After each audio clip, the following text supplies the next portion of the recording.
The idea for the Grocer project for us actually started with me watching an episode of Dragon's Den. And when I saw their pitch, it checked every box that we needed. We needed something that was space efficient, that was innovative, and that could help us overcome the main issue in Prince Rupert, which is that we're the rainiest and cloudiest city in Canada, so traditional agriculture is not the solution here. So before we purchased the Grocer unit, we had been experimenting growing with vegetables in our 3 hoop houses at our garden center. And we found it, not only was it not space efficient, but it just couldn't meet the overwhelming demand that we were experiencing.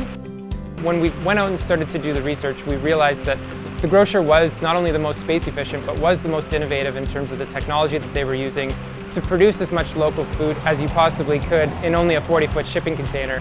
And I think there was some kind of unique symbolism in the fact that, Prince Rupert is now the 3rd largest port in Canada, and the container really is a symbol for Prince Rupert's economic prosperity. So the Grocer is so much more than just a greenhouse manufacturer. They're with you every step of the way, from installation to staff training to regular support. And so without them, frankly, this project wouldn't have been successful. This is the first time I've been able to grow food. I've only really grown flowers. It's really exciting to do something different and growing, not in soil. It's completely different. Your hands are very clean in here. I love this unit, the idea that you can grow, 600 heads of lettuce a week.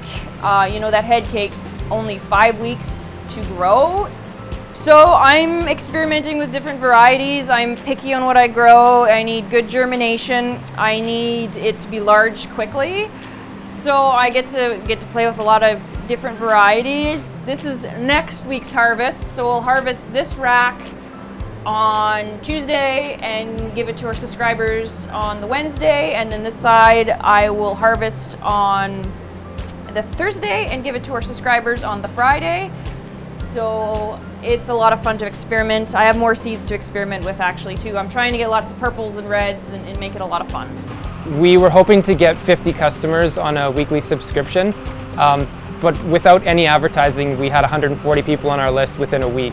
You have no idea how exciting it is to be able to get fresh, locally grown greens. There was a lot of challenges in getting fresh food for the restaurant. It meant that I had to shop every single day, that I couldn't rely on suppliers to bring me the fresh greens I wanted. When you make a good salad, freshness is paramount. You'll never get such good flavor as when it is freshly picked. So beyond our subscription box that people can enroll in, we're also planning to use the harvest in our cafe that we've just built on site at the Garden Center. We hope to incorporate it onto the menu at Bob's on the Rocks, which is a fish and chip restaurant that we just purchased. We're also hoping to incorporate it in the Port Ed store, which is another enterprise of ours. So beyond the subscription box and retail operations, we're also donating the surplus, and so for the last number of weeks, basically through 2021, we've been donating the surplus to Nisga'a Elders in Prince Rupert and Port Edward.